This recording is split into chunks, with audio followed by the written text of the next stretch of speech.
खूप सुंदर. दिवस खराब चालू आहे. अरे त्याला फर्स्ट प्राइज मिळालेला दादूला. चॉकलेटी कलरचं कुंकू आहे. पूजाने ते सगळं काढून घेतलं. शरीरासाठी आरोग्यासाठी खूप चांगली आहे. तूने बहुत बडी गलती कर दी. अश्वगंधा आणा, 1-2 वाड्यात झाडांना. ठीक आहे फोंडूची नैवेद्य. हरे कृष्ण मैत्रिणींनो, स्वागत आहे तुम्हा सर्वांचं. सकाळचे 8 वाजले आहेत आता आणि आज सकाळी मी टेरेसवरती गेले व्यायाम करायला. रोज तर मी घरातच व्यायाम करते, पण आज चांगलं ऊन होतं त्याच्यामुळे टेरेसवरती गेलेली व्यायाम करायला. आणि माझं तुळशी पूजन पण झालेलं आहे आणि आता मी स्वयंपाक करत आहे. गॅसवरती एका साईडला कढईमध्ये मी शेवग्याची शेंगाची आमटी शिजायला ठेवलेली आहे आणि एका साईडला पातेल्यामध्ये भात शिजत आहे. आज माझी भात खाण्याची इच्छा झाली म्हणून मी भात बनवलेला आहे आणि 2-3 भाकरी सुद्धा बनवणार आहे. फोंडजींची देवपूजा चालू आहे आणि दादू माझा सकाळी आज झाडू मारत आहे. हांजी बोलो बोलो, आज सकाळी का झाडू मारतोय? अरे सांग लबाड बच्चा. माझा बेत आहे थोड्या वेळाने. हो मला माहिती, तुला बाहेर जायचं असलं ना तू पटपट काम उरकून घेतोस. आज पण आमच्या गोकर्णाला 2-3 फुलं आलेली आहेत निळी. वा वा वा, आजकाल रोज फुलं येतात गोकर्णाला. 2 निघाले ना? ठीक आहे चलो, इतने ठीक आहे भगवान के लिए. हे काय फोंडूची नैवेद्य. आज देवाला भात आणि पनीरची भाजी दिलेली आहे नैवेद्य म्हणून.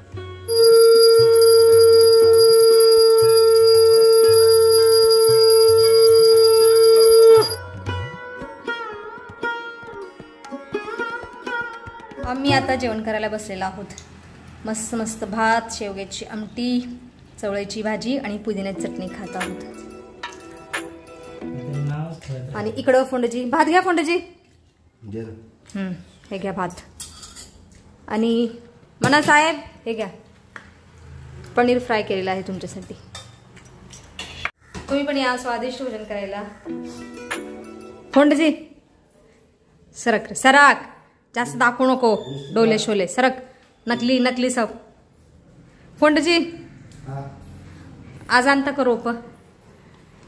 आणता का प्लीज? आणा. 2 दिवस झाले तुम्ही बोलता की आणतो. छत्रपती संभाजी उद्यान येथे वेगवेगळ्या वनस्पतींच्या रोपांची विक्री आणि एक्झिबिशन चालू आहे.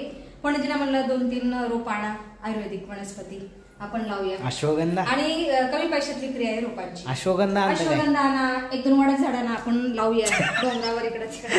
हा पिशवी घेऊन जाता प्लीज, मी देते पिशवी. 1 मिनिट थांबा. माझ जाणार आहे का?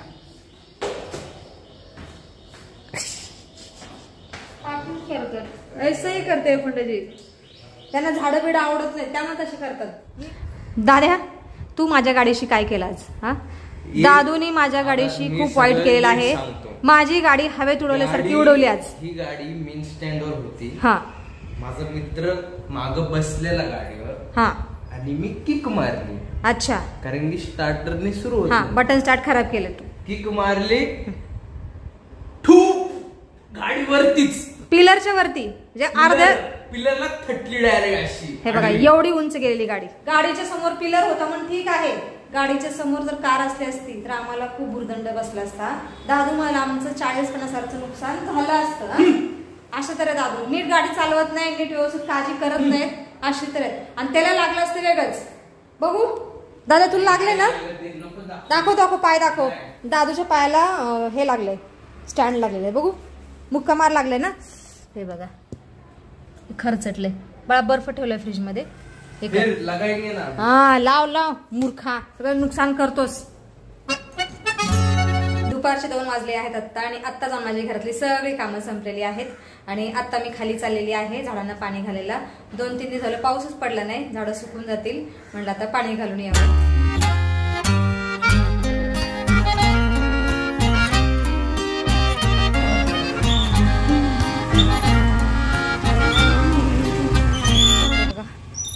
झाडं सगळी सुकलेली आहेत.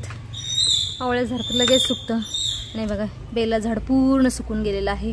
बेला झाड एवढं नाजूक कोमल असतं की त्याला सारखं पाणी घालावं लागतं, नाहीतर सुकून जातं. पाणी झाडलेले आहेत त्याची. गोविंद जय. आंब्या झाडांना पण घालते. कढीपत्त्याचं झाड, ब्रह्मकमळाचं झाड खूप मोठं आलेलं आहे. बघा इकडं आलेलं आहे, इकडं पसरलेलं आहे. शमीचं पण झाड खूप उंच झालेलं आहे. याला कट करावं लागेल मधून, खूप उंच वाढलेलं आहे. ब्रह्मकमळाला खूप सुंदर कळी आलेली आहे बघा. वाव खूप सुंदर. आता हे फुलल्यानंतर खूप छान दिसते. 1-2-3 दिवसामध्ये कळी मोठी होईल आणि याचं फूल उमलेल. सगळ्या झाडांना पाणी घातलेलं आहे आणि झाडं खूप छान दिसत आहेत. आता 2-3 दिवस जर पाणी नाही घातलं लगेच सुकतात झाडं. चला आता घरी जाते आणि थोडंसं गुळवेलचा वेल पण घेतलेला आहे, खूप वाढलेला. त्याचा काढा बनवते. खूप दिवसातून आज काढा पिणार आहे गुळवेलचा. मनाची तर झोप चाललेली आहे. बकेट ठेवून देते.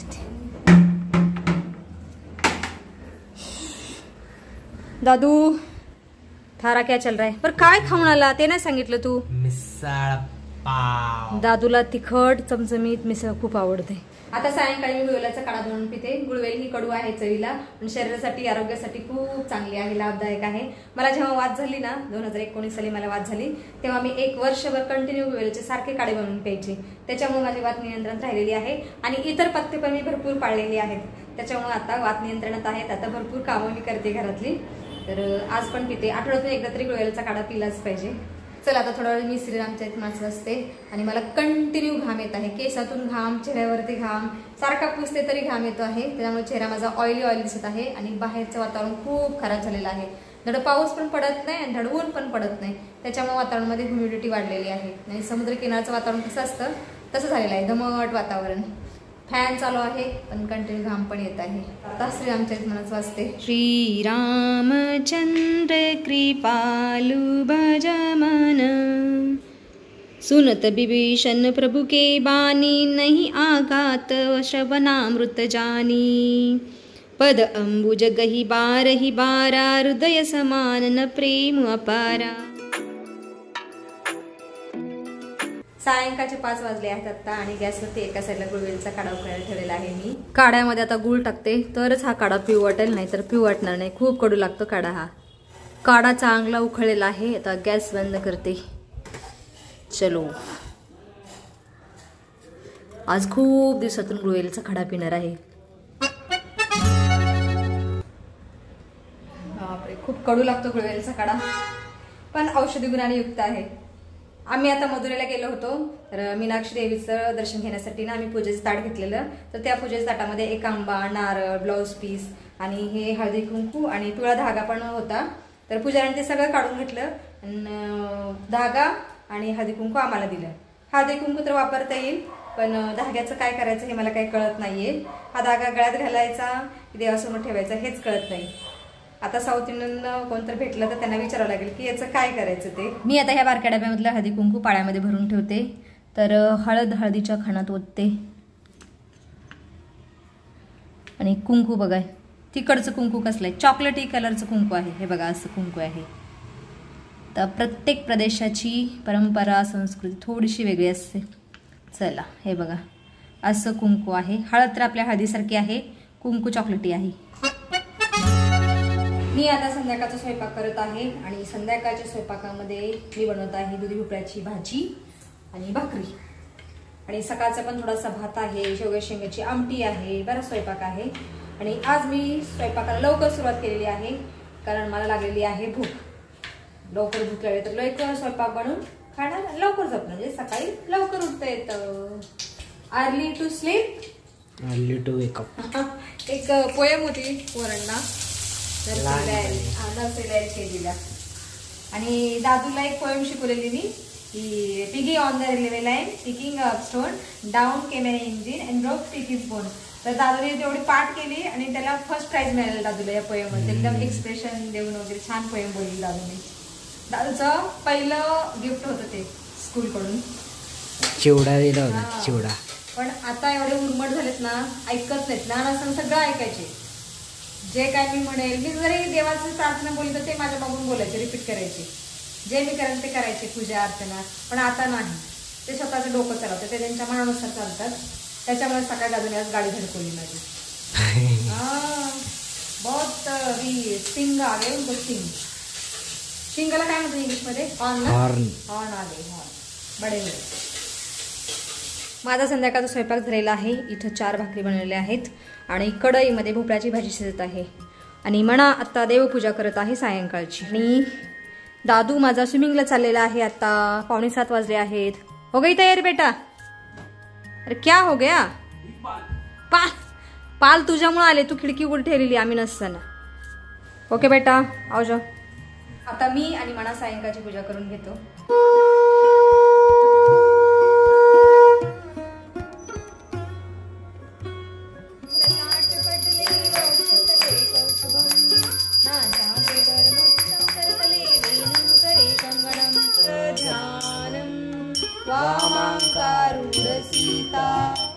अरे दादू, अरे आमची पूजा होईपर्यंत तू आला पण. क्या हो गया तेरे साथ, क्या हो गया? दिवस खराब चालू आहे. अरे जायचंच नव्हतं, कशाला गेला स्विमिंगला? आजकाल दादूचे माझे दिवस खूप खराब चाललेले आहेत. सकाळी तो इन्सिडेंट झाला आणि आता स्विमिंगला गेला बिचारा, घाई तेवढ्या परत आला. एक 15 मिनिटातच परत आला. आमची रामरक्षा बोलून झालं, परत दादू आला. ठीक आहे चल खाना खाएंगे अभी. दादू तर स्विमिंग परत आलेला आहे. पंडितजीला मी आता फोन लावला. पंडितजी बोलले की मला यायला अर्धा तास लागेल. म्हणजे ठीक आहे तुम्ही घरी या, आपण जेवण करू. पंडितजींना यायला 8 वाजतील. आता 7:30 वाजलेले आहेत. पंडितजी आल्यानंतर आम्ही जेवण करतो. आणि आता व्हिडिओमध्ये आपण इथंच थांबूया. तुम्ही इथपर्यंत व्हिडिओ पाहिल्याबद्दल तुमचं खूप खूप धन्यवाद. भेटूया आपण पुढच्या व्हिडिओमध्ये.